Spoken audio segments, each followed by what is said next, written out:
오늘 본문 갈라디아서 2장 1절부터 21절까지의 말씀을 저와 여러분이 번갈아 교독하시겠습니다. 14년 후에 내가 바나바와 함께 디도를 데리고 다시 예루살렘으로 올라간다니 계시를 따라 올라가 내가 이방 가운데서 전파하는 복음을 그들에게 제시하되 유력한 자들에게 사사로이 한 것은 내가 다른 것이나 다름질한 것이 헛되지 않게 하려 함이라. 그러나 나와 함께 있는 헬라인 디도까지도 억지로 할례를 받게 하지 아니하였으니 이는 가만히 들어온 거짓 형제들 때문이라. 그들이 가만히 들어온 것은 그리스도 예수 안에서 우리가 가진 자유를 엿보고 우리를 종으로 삼고자 함이로다. 그들에게 우리가 한시도 복종하지 아니하였으니 이는 복음의 진리가 항상 너희 가운데 있게 하려 함이라. 유력하다는 이들 중에 본래 어떤 이들이 내게 상관이 없으며 하나님은 사람을 영으로 취하지 아니하시나니 저 유력한 이들이 내게 의무를 더하여 준 것이 없고 도리어 그들은 내가 무할례자에게 복음 전함을 맡은 것이 베드로가 할례자에게 맡은 것과 같은 것을 보았고 베드로에게 역사하사 그를 할례자의 사도로 삼으시니가 또한 내게 역사하사 나를 이방인의 사도로 삼으셨느니라. 또 기둥같이 여기는 야고보와 게바와 요한도 내게 주신 은혜를 알므로 나와 바나바에게 친교의 악수를 하였으니 우리는 이방인에게로 그들은 할례자에게로 가게 하려 함이라. 다만 우리에게 가난한 자들을 기억하도록 같아서 했으니 이것은 나도 원래부터 벌써 행하여 하노라. 게바가 안디옥에 이르렀을 때 책망받을 일이 있기로 내가 그를 대면하여 책망하였노라. 야고보에게서 온 어떤 이들이 이르기 전에 게바가 이방인과 함께 먹다가 그들이 오매 그가 할례자들을 두려워하여 떠나 물러가네. 남은 유대인들도 그와 같이 외식함으로 바나바도 그들의 외식에 유혹되었느니라. 그러므로 너는 그들이 복음의 진리를 따라 바르게 행하지 아니함을 보고 모든 자 앞에서 게바에게 이르되 네가 유대인으로서 이방인을 따르고 유대인답게 살지 아니하면서 어찌하여 억지로 이방인을 유대인답게 살게 하려느냐 하였노라. 우리는 본래 유대인이요 이방 죄인이 아니로되 사람이 이렇게 된 것은 율법의 행위로 말미암음이 아니요 오직 예수 그리스도를 믿음으로 말미암은 줄 알므로 우리가 그리스도 예수를 믿나니 이는 우리가 율법의 행위로서가 아니고 그리스도를 믿음으로써 의롭다함을 얻으려 함이라. 율법의 행위로서는 의롭다함을 얻을 자가 없느니라. 만일 우리가 그리스도 안에서 의롭게 되려 하다가 죄인으로 드러나면 그리스도께서 죄를 짓게 하는 자냐 결코 그럴 수 없느니라. 만일 내가 옳은 것을 다시 세우면 내가 나를 벅벅한 자로 만드는 것이라. 내가 율법으로 말미암아 율법에 대하여 죽었나니 이는 하나님에 대하여 살려 함이라. 내가 그리스도와 함께 십자가에 못 박혔나니 그런즉 이제는 내가 사는 것이 아니요 오직 내 안에 그리스도께서 사시는 것이라. 이제 내가 육체 가운데 사는 것은 나를 사랑하사 나를 위하여 자기 자신을 버리신 하나님의 아들을 믿는 믿음 안에서 사는 것이라. 함께 읽겠습니다.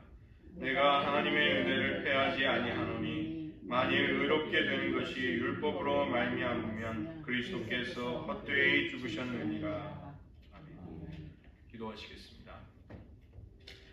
하나님, 다른 복음을 쫓는 것을 엄히 경계하며 오직 그리스도의 복음의 순수성을 지킬 때 우리에게 진정한 자유가 찾아옴을 사도 바울은 가르치며 그 역시 복음의 진리를 따라 복음과 함께 똑바로 걸어갈 것을 어느 누구에게라도 권면하며 또 그 자신도 하나님의 은혜 속에 그렇게 살 수 있었듯 하나님 우리에게도 은혜를 주사 복음의 진리를 따라 우리가 인생의 여정을 하나님을 향하여 하나님의 은혜의 보좌 앞으로 흐트러짐이 없이 걸어갈 수 있도록 도와주시옵소서.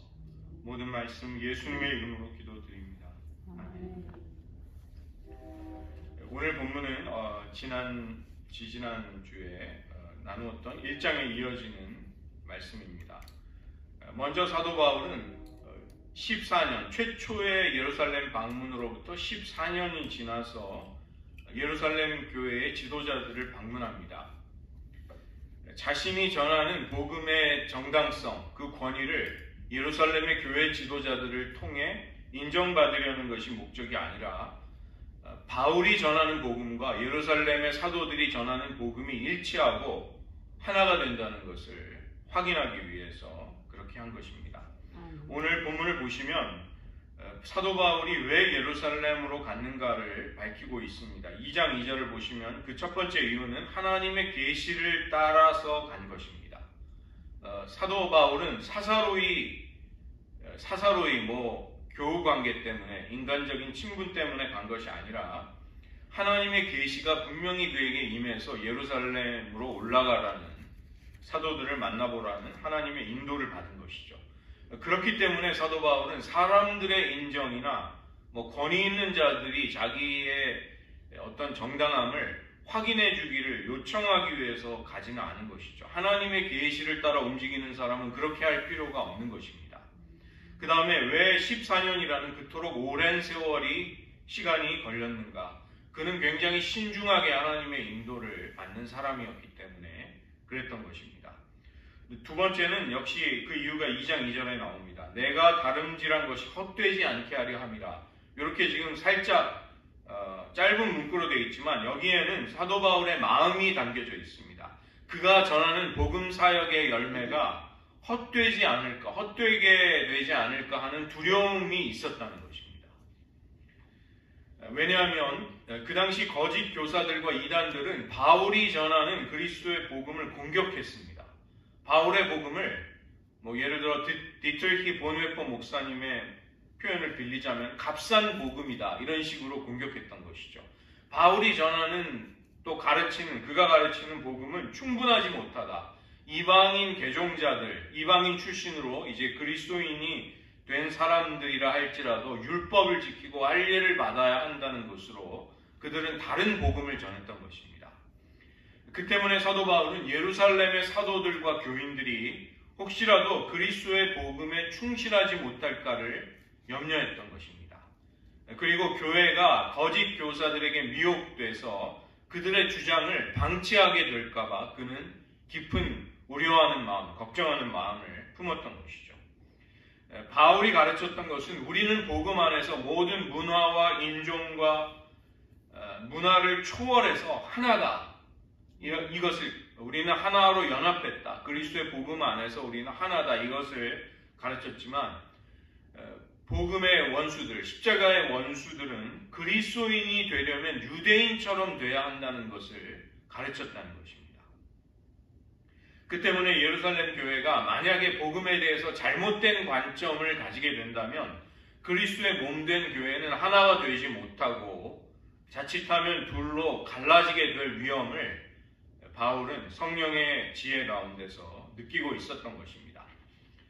이 핵심적인 질문은 이렇게 요약될 수 있는 것이죠. 구원을 받으려면 그리스도를 믿는 믿음, 그 믿음이 우리 안에 역사하는 그것으로 족한가? 아니면 거기에 어떤 외적인 행위라든가 조건이 더해져야만 하는가? 이것이 핵심적인 질문이었다는 것입니다. 오늘 본문 2장 4절을 보시면 바울은 이 문제를 아주 심각하게 다루고 있습니다. 그리스도 안에서 우리가 가진 자유가 위협받을 수 있는 문제다. 이렇게 받아들인 것입니다. 다른 복음을 따르게 되면 우리가 갈라디아서 1장에서 이미 살펴보았듯이 하나님이 우리에게 주신 자유를, 복음의 자유를 잃어버리게 될 위험이 있음을 바울은 이미 여러 차례 강조했던 것이죠. 2장 5절도 보시면 이 문제는 심각한 문제였습니다. 복음의 진리가 우리에게 항상 있는가 아닌가가 여기에 달려있다는 것입니다. 초대교회가 진리 안에서 복음의 자유를 지키는 쪽으로 결정하고 판단을 내린 것은 우리에게 말할 수 없는 축복이 되는 것입니다. 우리가 지금 복음의 자유를 마음껏 누릴 수 있는 것은 초대교회가 교회 초석을 놓은 교회의 올바른 결정을 그때 내렸기 때문에 우리는 그것을 지금 마음껏 기뻐하며 누릴 수 있는 것이죠. 그래서 이 문제는 단지 바울 당시에 그 먼 고대 그들의 문제만이 아님을 우리는 깨닫게 됩니다. 2장 3절을 보시면 바울은 헬라 출신으로 개종한, 즉 이방인 그리스도인이 된 디도라는 사람을, 청년을 데리고 간 것이죠. 그런데 교회 안으로 가만히 들어온 거짓 형제들, 거짓 교사들은 디도가 헬라 사람이기 때문에 반드시 크리스찬으로 살려면 할례를 받아야 한다고 주장하며 바울을 공격했던 것입니다. 바울은 이것을 복음의 자유를 잃어버리도록 만드는 것이다. 다시 우리를 종으로 삼으려는 것이다. 그런 주장에, 공격에 깔려있는 의도가 무엇인지를 그는 분별했던 것입니다. 이와 다른 케이스가 있습니다. 사도행전 16장을 보시면 바울의 믿음의 아들이었던 디모데가 나오는데, 디모데는 아버지가 헬라 사람이고 어머니는 유니게라는 히브리 사람이었던 것이죠. 지금도 유대인들은 모계 쪽이 유대인이면 그 사람을 유대인으로 인정합니다.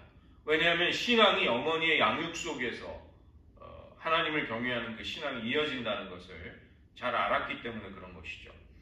그러나 디모데는 이제 유대인들의 사회 속에서 사역을 해야 할 교회 지도자였습니다. 그 때문에 바울은 디모데가 이제 교회 지도자로 사역을 할 때 유대인들을 자극하지 않기 위해서, 그들에게 시비거리를 남기지 않기 위해서 디모데를 데려다가 할례를 베풉니다.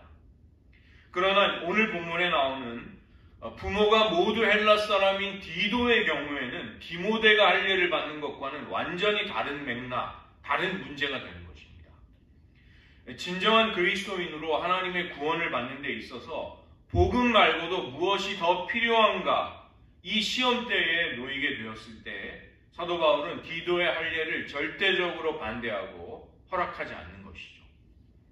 도리어 그를 시범 케이스로, 본보기로 할례를 받지 않은 이방인 그리스도인으로, 이방인 형제로 사람들 앞에 내보이는 것입니다. 사람이 무슨 행위로, 그 행위가 아무리 율법을 지키려는 행위라 할지라도 그것으로 거룩해지거나 의로워질 수 없기 때문입니다. 오직 우리를 위해 보배로운 피를 흘리시고 우리를 정결하게 하신 그리스도의 은혜와 그분의 공로를 통해서만 우리는 하나님께 인정받을 수 있게 되고 하나님과 화목해지는 것입니다. 바울은 디도를 통해서 이방인이 유대인의 관습이나 문화, 그리고 유대인들의 관행을 따르지 않고서도 하나님의 백성으로 완전하게 받아들여지고 교회 안에 세워질 수 있음을 공식적으로 그를 통해 드러내고 천명했던 것이죠. 제가 CRC 교단에 가서 여러 분들을 만나보니까 이 네덜란드 사람, 더치들의 후손이 이제 CRC 교단의 주류를 이루고 있습니다. 지금 두 번째로 큰 인종, 에스닉 그룹이 바로 코리안 철치입니다. 그리고 세 번째가 히스패닉 사람들인 것이죠. 여러 가지 서로 다른 문화와 인종이 한 교단을 이룰 수 있는 것은 복음 안에서의 연합이 그 기초가 되기 때문에 가능한 것입니다. 복음은 문화적인 차이를 뛰어넘고 또 무엇이 편한가 불편한가, 또 무엇이 우리에게 익숙한가 아닌가를 통해서 느끼게 되는 정서적인 면에서도 우리에게 자유를 주는 것입니다. 우리에게 익숙하지 않고 다소 낯설어도 그리스도 안에서 우리는 하나가 될 수가 있고 그 자유를 마음껏 누릴 수 있는 것이죠. 우리는 오직 그리스도 안에서 그리스도의 은혜를 통해 하나님과 온전하고 화목한 관계를 맺고 그 기쁨을 어떤 형제들과도 같이 누릴 수 있는 것입니다. 그런데 만약 우리가 그리스도의 복음이 아닌 것을 따르게 된다면 우리는 자유를 잃어버리게 된다는 것입니다. 감사하게도 예루살렘의 지도자들과 성도들은 복음 안에서의 일치와 연합을 향해 나아갈 수 있었습니다. 하나님이 베드로를 할례자의 사도, 즉 유대인 출신 그리스도인들의 사도로 부르신 것과 마찬가지로 바울을 이방인의 사도로 불러주셨다. 무할례자의 사도로 그를 임명해 주셨다는 것을 인정하며 함께 기뻐했던 것입니다. 사도행전 15장을 보시면 예루살렘 사도회의에서 어떤 일이 벌어졌는가를 잘 보여줍니다. 사도들은 교회로 몰려 들어오는 이방인 출신 그리스도인들에게 다른 어떤 짐도 지워서는 안 된다, 어떤 부담도 주지 말아야 한다는 것을 결정합니다. 이 사실을 결정할 때 성령과 우리는 그렇게 했노라 이런 표현을 쓰고 있는 것이죠.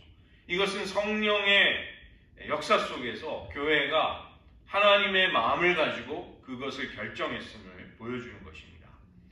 다만 유대인들이 이방인들과의 만남과 교제 속에서 그들의 정결함을 의식법상의 정결함을 잃어버리며 부정하게 될까를 두려워했기 때문에 이방인 출신 그리스도인과 유대인 출신 그리스도인의 만남 속에서 꺼리낌이 없는 사이를 유지하기 위해서 그것을 용납될 수 있는 몇 가지 사항을 당부합니다. 사도행전 15장 19절로 20절, 28절로 29절을 보시면 우상의 제물을 먹는 것을 삼가해달라. 또 목매어 죽은 짐승은 그 피가 빠져나가지 못하기 때문에 그런 고기를 먹는 것은 유대인들이 금기시하는 피를 먹는 것이 되기 때문에 그것을 역시 금하고 있는 것이죠. 그리고 근친 간의 결혼, 즉 음행으로 여겨지는 일들을 피해달라 이렇게 당부한 것입니다.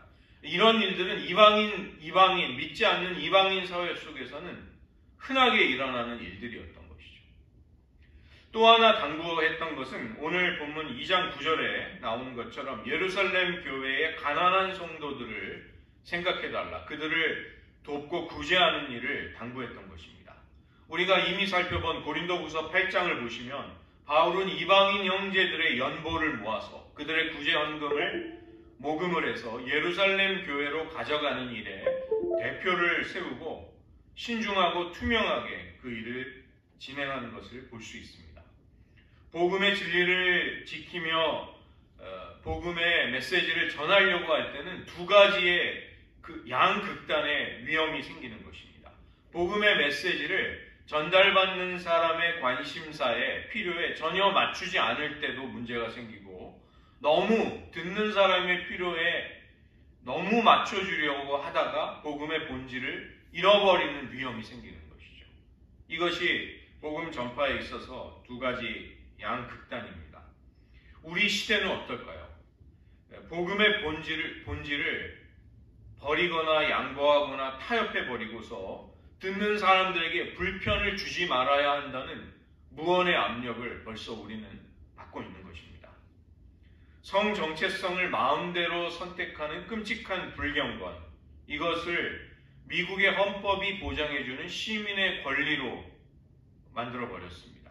학교에서는 어린 학생들이 자신의 성 정체성에 혼란을 느낄 때 약물 치료나 트랜스젠더 수술을 부모에게 알리지 않고도 해줄 수 있는 것을 법으로 정한 주가 이미 생긴 것입니다. 가정과 사회의 근간을 무너뜨리고 하나님의 말씀의 권위를 멸시하는 일들이 갈수록 심해지고 집요해지고 더 광범위하게 일어나게 될 것입니다. 우리는 지금 당장 사자들과 싸우는 원형 경기장에 내던져지지는 않습니다. 그러나 하나님의 영광과 하나님의 주권, 또 그리스도의 이름의 존귀함을 부정하라는 유혹을 우리가 맞서 싸우고 거절하게 될 때 어쩌면 사회적인 차별을 받을 수 있게 될 것입니다. 손해를 받고 추방을 당하고 우리는 다른 이유로 순교를 당하는 그런 시대가 될지도 모른다는 것입니다. 그리스도 안에서 우리가 가진 자유를 엿보아서 우리를 종으로 삼고자 하는 세상의 한복판에서 우리는 생활인으로 이미 살아가고 있는 것이죠. 우리가 그리스도 안에서 하나님과 교제할 때에만 우리는 진정으로 교제할 수 있고 연합할 수 있는 것입니다. 바울이 왜 예루살렘 교회에 올라가서 사도들과의 교제를 나누었는가? 우리는 그런 면에서 그 이유를 헤아려 볼 수 있는 것이죠. 하나님이 빛 가운데 거하신 것 같이 우리도 빛 가운데 행하면 그의 아들 예수 그리스도의 피가 우리를 정결하게 하고 우리가 서로 사귐이 있을 것을 요한 1서는 말씀했던 것이죠.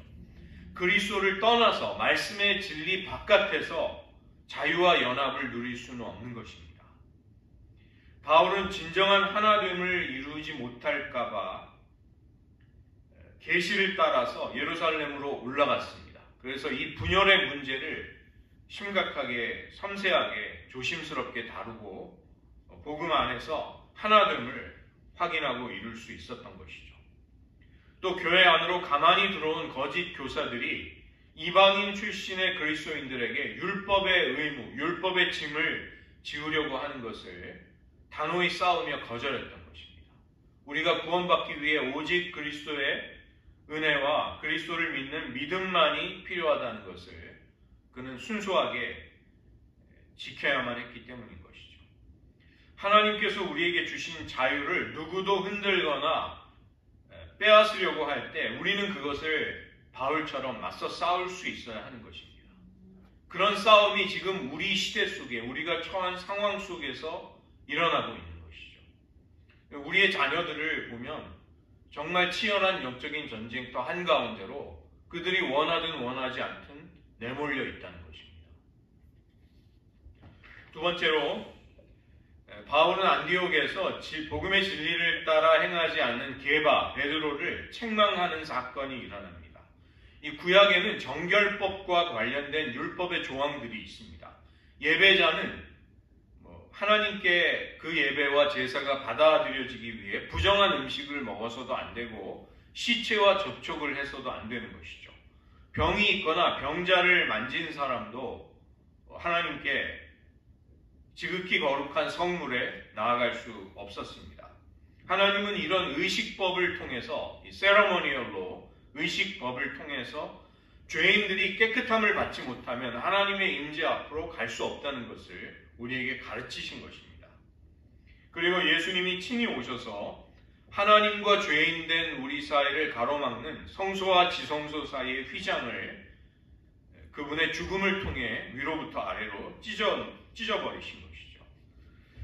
죄인된 우리가 하나님의 은혜의 보좌 앞으로 담대하게 나아갈 수 있는 길을 활짝 열어주신 것입니다. 이 베드로가 어떠한 사람인지를 한번 떠올려 보십시오.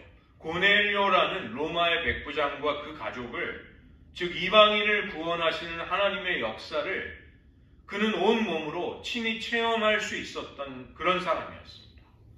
구약의 부정한 음식들, 부정한 짐승들을 가득 채운 큰 보자기가 하늘로부터 내려오는 환상을 보게 되면서 그는 하나님의 음성을 듣게 됩니다. 사도행전 11장 7절과 9절을 보면 잡아먹으라. 하나님이 깨끗하게 하신 것을 내가 속되다고 하지 말라. 베드로의 이 뿌리 깊은 이 이방인을 자신과 같다고 여길 수 없는 문화적인 장벽을 깨트리기 위해서 하나님은 이 하늘로부터 내려오는 부정한 짐승이 가득 담긴 큰 보자기의 환상을 3번이나 보여주십니다. 3번을 똑같은 환상을 반복해 주시는 것입니다. 베드로는 안디옥에서 이방인 출신의 형제들과 식탁의 교제를 나누고 있었습니다. 이것은 그리스도 안에서 아무도 속되거나 부정하지 않음을 하나님이 그에게 보여주시고 들려주셨기 때문인 것이죠. 그런데 유대인 신자들이 그 자리에 찾아오자 이방인 신자들과 같은 식탁에서 교제를 나누고 있었던 모습을 베드로는 그들에게 보이고 싶지 않아서 그 자리를 피해버립니다. 바울은 그것이 외식이며 위선의 죄였다고 그를 책망했던 것입니다. 베드로는 할례자들의 비난이 두려웠습니다. 그의 마음 깊은 곳에는 또 나는 유대인이다, 나는 민족적으로 이방인들보다 우월하다는 의식이 암암리에 그의 마음에 남아 있었다는 것입니다. 바울은 이 게바, 베드로의 잘못을 꼬투리 잡아서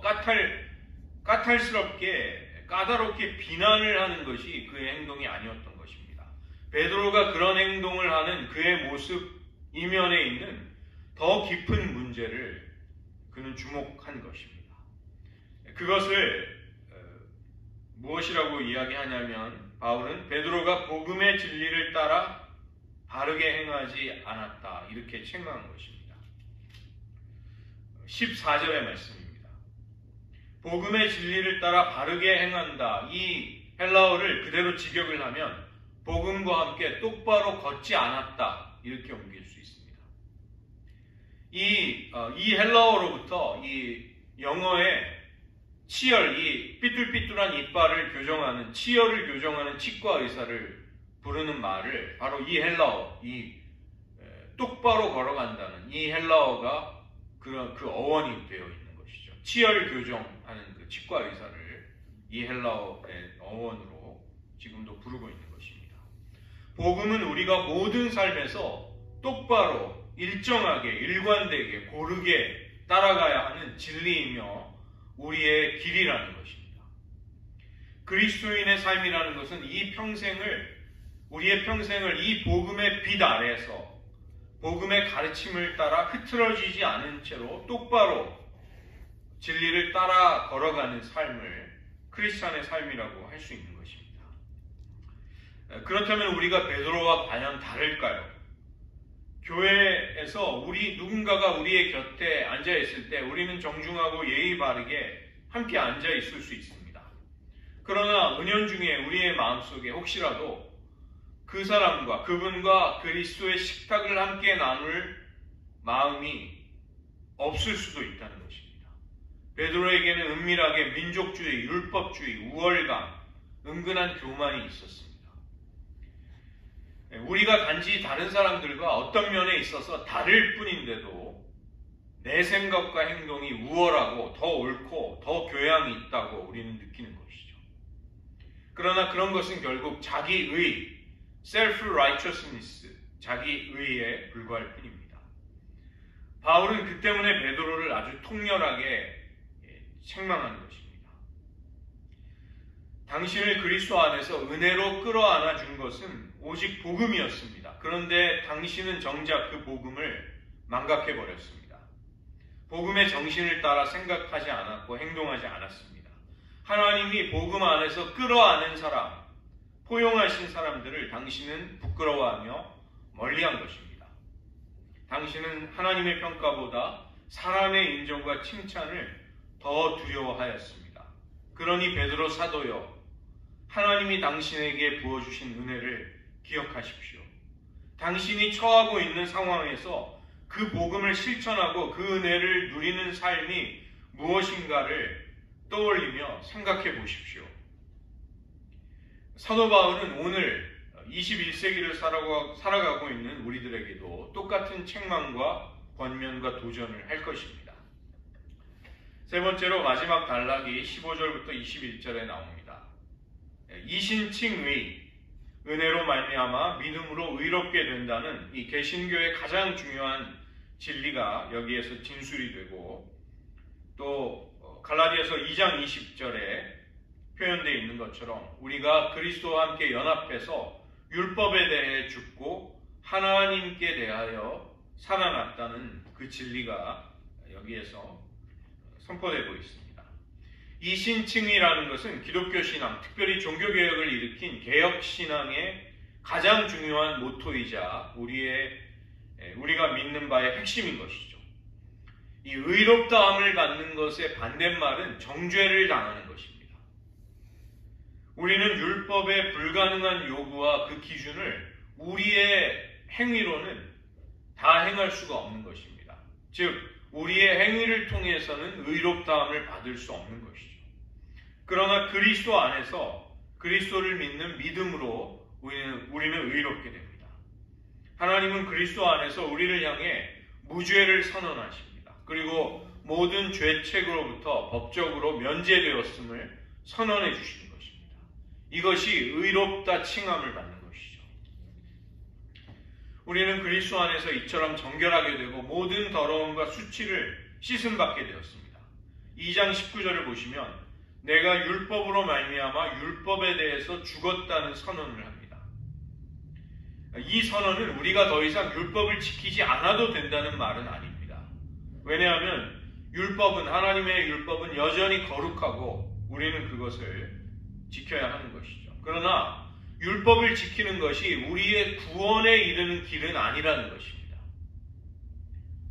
구원을 받기 위해 율법을 지키는 것이 아니라 하나님의 은혜로 구원을 받았기에 그 감격과 감사함으로 율법을 기꺼이 지키는 것입니다.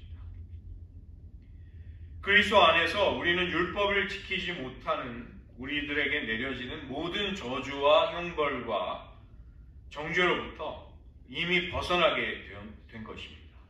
내가 당해야 할, 우리 위에 부어져야 할 대가가 그리스도의 몸에 이미 쏟아졌기 때문입니다. 그 다음에 오늘 본문 2장 17절과 18절을 이해하기 쉽게 바꿔보면 이런 질문이 됩니다.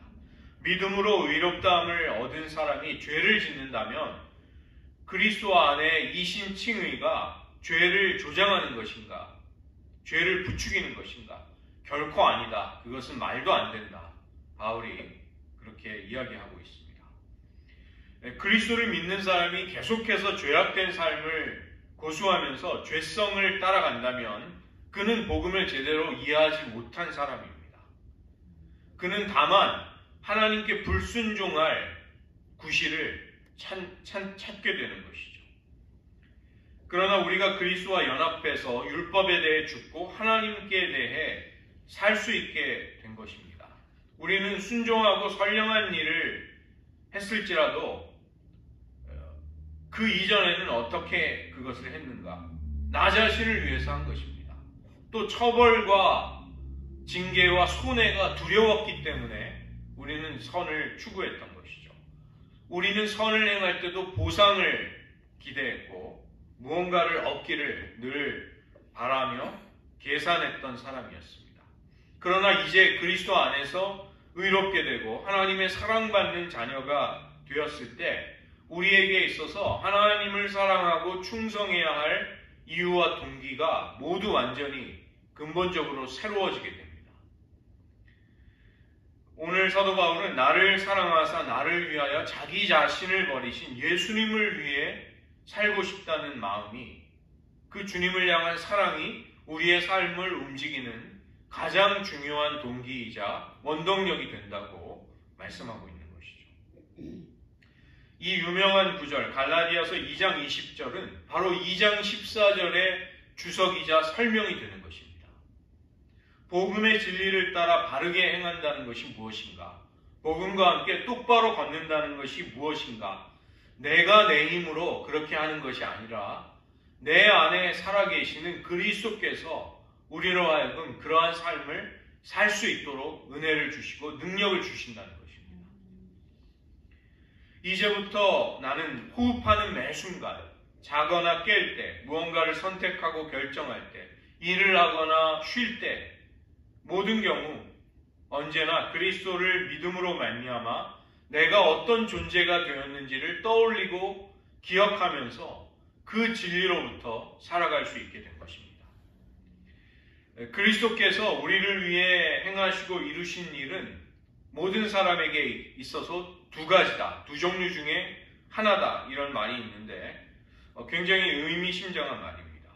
예수님이 우리를 위해 행하신 일은 우리의 전부이거나 혹은 우리에게 아무것도 아닌 일이 된다는 것입니다. 만약에 집에 불이 나서 모두가 대피했을 때 누군가가 그 불길 속으로 뛰어든다면 우리는 깜짝 놀라게 됩니다. 왜 자신의 소중한 생명을 지키려고 하지 않고 왜 자기 생명을 허비하는가? 우리는 그런 생각을 하면서 불 속으로 뛰어드는 사람을 볼 것입니다. 그러나 만약에 우리가 지금 불타고 있는 집에 갇혀서 꼼짝 못하고 있을 때 누군가가 그 불길을 뚫고 그 집 안으로 들어와서 우리를 구출해낸 다음에 그 사람 자신은 그 불길과 연기에 몸이 상해서 죽게 된다면 우리는 그 사람이 불길로 뛰어든 일을 어떻게 생각할까요? 우리를 위한 말할 수 없는 사랑과 헌신으로 느끼게 되고 우리는 눈물을 흘리며 감사할 것입니다. 우리가 우리의 힘으로 스스로를 구원할 수 있다면 그리스도의 죽음은 부질없고 쓸데없는 것으로 여겨진다는 것이죠. 그러나 율법의 행위로 의롭다함을 얻을 수 있는 육체가 없음을 깨닫고 우리가 우리 스스로를 구원할 수 없을 때 우리를 위해 자기 자신을 버리신, 죽음에 내어주신 하나님의 사랑을 생각한다면 우리는 복음의 그 영광 앞에서 우리는 눈물을 흘리게 되는 것입니다. 우리는 이제부터 우리를 위해 자기 자신을 버리신 하나님의 아들을 믿고 따르고 순종하고 사랑하며 살아가게 되는 것이죠. 그것이 우리의 삶의 가장 큰 의미와 기쁨이 된다는 것입니다. 그 때문에 복음은 우리의 모든 것, 우리의 전부가 되든지 아니면 그 복음을 멸시하고 무시하는 사람처럼 아무것도 아닌 것이 된다는 것입니다. 오늘 말씀을 의지하면서 잠시 기도하는 시간 가지도록 하겠습니다.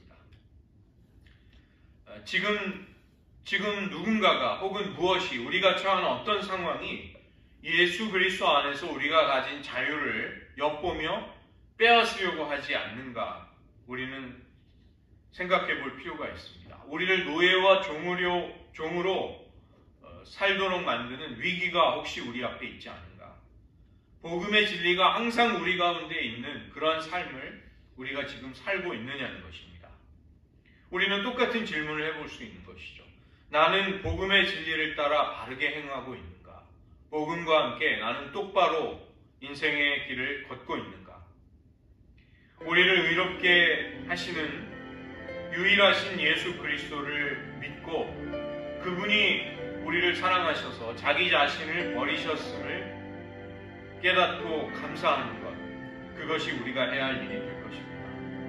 내가 내 자신을 어떻게 느끼는가, 그리고 무엇이 우리의 삶에 가득 차 있는가, 그것이 중요한 것이 아니라는 것입니다. 그리스도와 함께 우리가 십자가에 함께 못 박혀 죄에 대해, 율법에 대해 죽었으며 하나님께 대해 살았다는 것이 가장 중요한 진리가 되는 것이죠.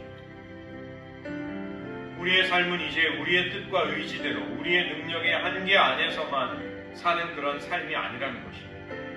내 안에 그리스도께서 생명의 역사로 우리의 삶을 주장해 주시기를 우리는 전폭적으로 맡겨드려야만 하겠습니다.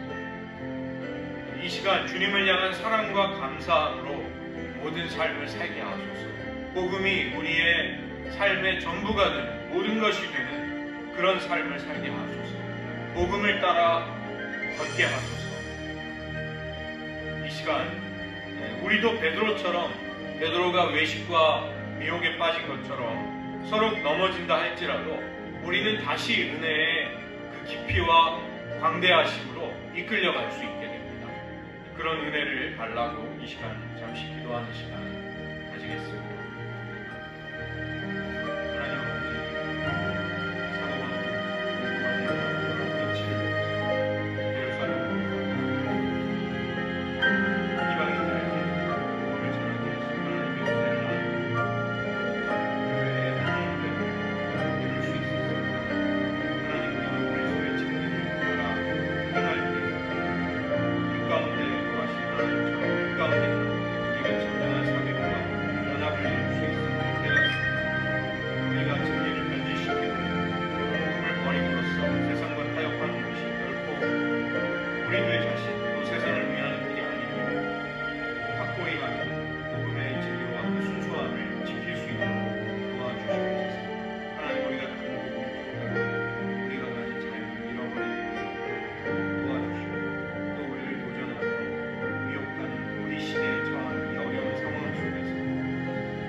아버지, 사도 바울은 사람들의 인정과 사도들의 권위를 의지하려고 예루살렘에 올라간 것이 아니라 그가 이방인들에게 전하는 복음의 본질이 할례자들, 유대인 출신의 크리스찬들에게도 동일한 복음의 진리라는 것을 확인하고자 그리스도 안의 연합과 일치와 한몸됨을 위해 예루살렘으로 나아가 형제들과 그리스도의 복음을 분명히 하며 또 일치와 연합을 확인할 수 있었습니다. 하나님, 우리가 만약 그리스도의 복음을 변질시키고 복음의 진리를 저버리게 된다면 우리는 진정한 교제와 연합과 하나됨을 이룰 수 없게 될 것입니다. 우리 시대에 너무나도 하나님의 복음을 훼손하고 변질시키고 파괴하려는 악한 일들이 벌어지고 있습니다. 우리의 자녀들 역시 그런 어려운 싸움에 처하여 있습니다. 하나님, 우리에게 은혜를 주셔서 우리가 끝까지 다른 복음을 쫓지 아니하고 그리스도의 복음만을 붙들고 그 복음의 진리를 따라 똑바로 걸어갈 수 있도록 은혜를 베풀어 주시옵소서. 하나님, 이제부터 우리의 삶은 두려움과 처벌을 피하고자 하는 순종이 아니라 사랑받는 자녀의 기쁨을 가지고서 우리를 위해 자기 자신을 버리신 하나님의 아들을 믿고 사랑하며 따르고자 하는 그 사랑에서 우러난 마음이 우리의 순종의 이유가 되게 하시고 우리가 충성하고자 하는 열정의 동기가 거기에서부터 나올 수 있게 하여 주시옵소서.